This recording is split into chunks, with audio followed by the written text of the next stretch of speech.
Oh yeah. All right, hopefully that syncs everything up. Welcome guys, my name is Justin. I am the broker for Texas Ally Real Estate Group, and I want to talk to you guys about appraisal waivers. This has become a thing. I mean, Austin's been on fire for a few years. You know, shit hit the fan this past year, but for some reason, for several reasons, obviously, the Fed, interest rates, and already there being a housing shortage, and then everybody fleeing the West Coast and East Coast, coming to one of the most biggest, the largest economic powerhouse in the United States, as far as I can tell, for the next 20 to 40 years, Texas, and the crown jewel of the West right now, it seems like, is going to be Austin, Texas. That's going to be the new tech powerhouse, man. We're coming in real fast, and it's exciting, but at the same time, that has put some insane pressures on our real estate economy. Our industry is on fire. The housing supply is basically non-existent, and that has sent our prices for land and homes through the roof. Austin, Texas is a horrible, as great, as good and bad at the same time.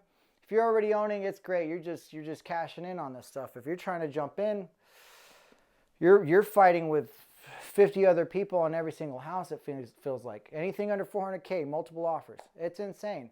The neighborhoods I grew up in, going for 400, 500K now. It just blows my mind. Anyways, the reason why I'm bringing this up is in my brokerage, I've noticed, and I'm sure this is for everybody in Central Texas, there's a lot of, almost everything's going to multiple offers. And because of that, and on top of going to multiple offers, it's going over list price. And not just over list price, it's going way over, to a point where the appraisals are like, hey, now, you know, the bank's not going to approve that number. And I would even bet the banks are the ones that talk to the appraisers about being a little more conservative. This hasn't become a situation until this past year, when, I mean, it just feels like it feels crazy. It just feels crazy what this market's doing. And the specific aspect that I wanted to talk to you guys about is going over list and finding yourself in situations where you're very likely to go over list and over the appraisal. And listing agents are usually requesting or requiring an addendum called the Addendum for right to terminate due to lender's appraisal. There are there's three pieces, three options on that addendum. 2 out of 3 are there's 2 of them that you use on a regular basis. However, you have to be, as a buyer's agent and as a listing agent, you need to be very aware how those interact with the third-party financing addendum. There's a lot of listing agents that when they think they're getting a full waiver, they're thinking that's a blanket, oh, you know, I get to keep their earnest money. That is not the case. And on the flip side, if you're the buyer's agent and you're giving a full waiver, that puts a lot of risk on your side. Now, there's 2 big paragraphs that interact with that in the third-party financing addendum, paragraph 2A and 2B. 2A is dealing with buyer credit, 2B dealing with property approval. And the appraisal waiver addendum eliminates a specific facet of paragraph 2B, is the best way to describe it. If you find yourself in a situation, so let's go through listing agent scenario where they overestimate the power of that full waiver of the appraisal waiver addendum. The specific situation I'm thinking on top of my head that has happened several times, they get a full waiver of the appraisal and they find out that the appraisal is $50,000 under the contract price. Buyer doesn't have that money. And so even though they can't back out of the contract for paragraph 2B, for property approval, they can still back out for paragraph 2A, which is buyer credit. Now on the flip side, if you're a buyer and you find yourself in that situation, I'm coming across situations where the buying agent is not going through all possible scenarios, which they should be. And that is, what's the best way to say it? It is, I think it's lazy, and it's not doing anybody, it's doing a disservice to everybody involved if you're not going through every single scenario. So going back to the other scenario where, you know, maybe the buyer didn't have enough money, but it goes way under appraisal. Now think of it a little bit differently. Maybe they do have the cash, but they just didn't believe that the appraisal would go that low. And this has happened. 50K under, you know, the appraisal coming in 50K, 60K under contract price. And they do have the cash, but they're just like taking it back. And now they're questioning, should I even buy this thing? If this thing is freaking, if this guy's telling me it's worth this much and we're going 60K over, I could have bought, you know, you could buy a nice truck or something. I don't know. It's a big pill to swallow. Not many people are willing to do it. Like they're willing to do 10, 20K, but they don't think they can go 50, 60. And it's possible sometimes. If you don't go through worst case scenario with your buyers, you're wasting everybody's time. You waste the seller's time. You waste the selling agent. They could have sold it to somebody that was ready to you know, make that leap. You're wasting your time because it doesn't close, and then the buyer's time because you didn't educate them for the freaking scenario. Not a lot of deals, but some deals have been lost like that from both situations that I just described to you guys. Yeah, those are the two main ones. But what I'll do is I'm going to go to my computer. I can run through the scenarios a little bit better, but off the top of my head, those are the ones that really cause a lot of problems for people. I wanted to walk through some of these scenarios for you guys for this addendum. I know talking through it helps, but you know, actually looking at the document makes it a little bit easier. I'm a person that actually has to do it, and yeah, just get the reps and go through all the scenarios, and then you got to beat it into my head a couple hundred times, and then I'll know it perfectly well. And so, yeah. All right, so we talked about a couple of these. Well, here are the three options. Let's go through the whole addendum first. Just get the mile high overview. All right, so this is an addendum, gets attached to any contract. Right now, the MO in Central Texas and in a lot of hot markets in Texas, listing agents are requesting, if not requiring, this addendum. And like I was saying before, both sides need to be careful. Listing agent needs to pay attention to paragraph 2A. A full waiver doesn't, dismiss the need to still be credit approved if they don't have the cash to make up the difference. And then on the other side, buyers need to know if they're actually liquid enough to close, or if they're willing to accept worst case scenario, if they are willing to do a full waiver, or if they're doing a partial waiver, figuring out what that worst case scenario is that they'll be okay with moving forward. Most people don't do it, man. They don't do it. They need to go through all the scenarios. You'll be, the 5% of scenarios where that happens, you'll be a lot happier when it does happen. Okay, so that's the addendum. It modifies a particular paragraph in the third-party financing addendum. I probably should pull that up too, actually. Let me pull this up for you guys.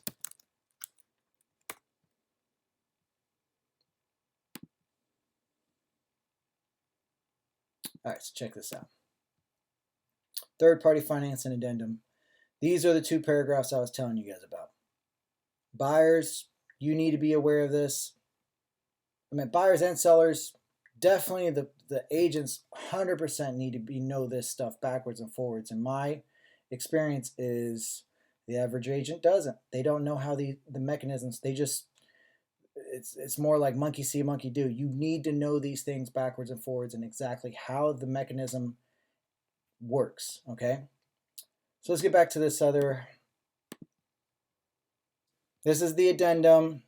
It's about, it modifies the third-party financing addendum like I was telling you about. Here's the full waiver. Here's that partial waiver I was telling you guys about. And here is that additional right to terminate. In this market, no one's really using this. This is for buyers markets. You know, if you think you have leverage, this gives extra leverage to the buyers. No one in this current market, no one's using that. Unless they don't know what they're doing, they'll accidentally do that. All right, so now let's dig deep into these first two options. So you get to pick one of the two. Or I mean the listing agent usually wants you to do a full waiver. If you're the listing agent, if you're asking for a full waiver, you need to be asking for proof of funds to at least to the estimated appraisal that you guys are thinking worst case scenario the appraisal will come in at. Otherwise, you got to make sure the other side's aware that it can go this far, and if it does, they got to be ready to swallow that pill. Some people don't look at that. Both sides should be paying attention to that. All right, so let's read it. Waiver. This is the full waiver. Buyer waives buyer's right to terminate the contract under paragraph 2B of the third-party financing addendum if property approval is not obtained because the opinion of value in the appraisal does not satisfy the lender's underwriting requirements. So this is specifically paragraph 2B. This is what I was talking to you guys, especially the listing agents. That 2A is still available to those buyers. You guys, they're completely separate paragraphs and separate instruments. So here's the scenario. Contract price or list price, you list it for $400. You get it, multiple offers, all that fun shit. And you guys get it under contract. Highest bidder goes $50K over list price.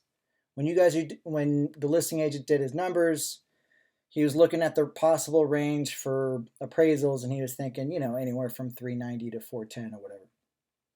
Appraisal comes in at, let's say it comes in right at 400.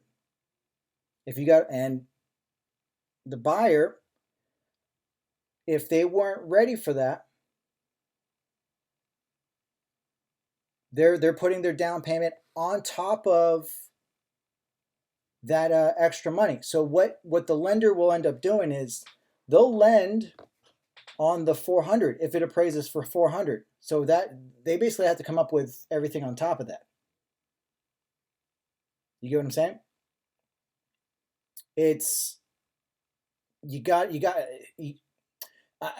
That would probably be at least apparent that if it comes back in at list price, let's say it comes in below list price, let's say it comes in at 350 or something crazy. And that has happened before.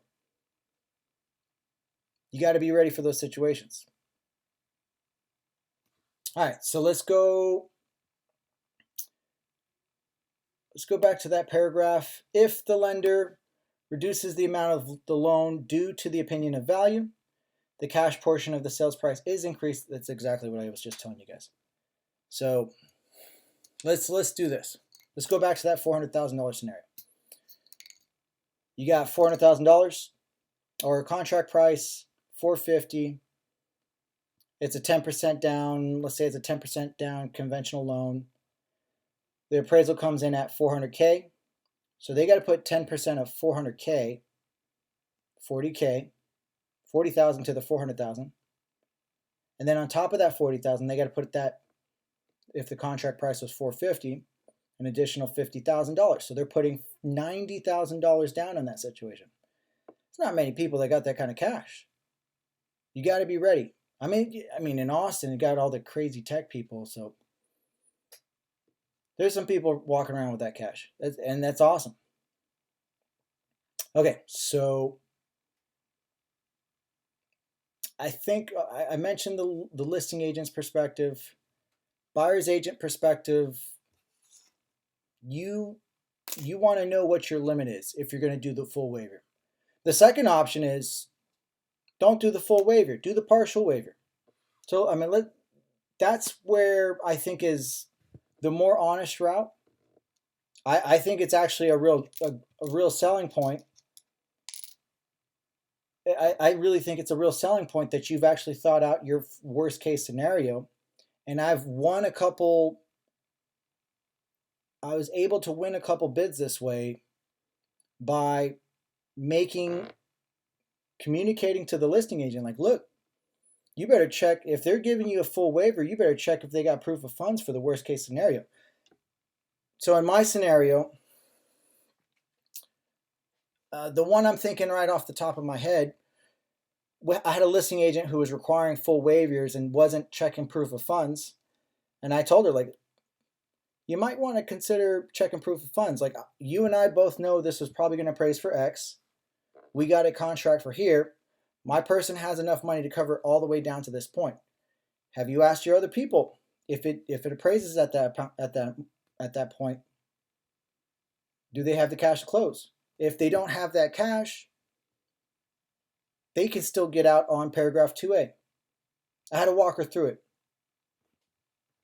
And she ended up, she double checked. They didn't have the cash, and we ended up winning it out. So it's a cool right now because people aren't savvy on this. Not yet. I mean, they're going to catch up. People are going to catch up. It might give you a small competitive edge if you know how to work this addendum correctly. So yeah, use the partial waiver. I think that's the best way to do it. I mean, if you got, you know, a blank check, sure, put the full waiver. You know, or I mean, there's probably some people that are going to start using this as like a playing dirty ball or whatever you call it,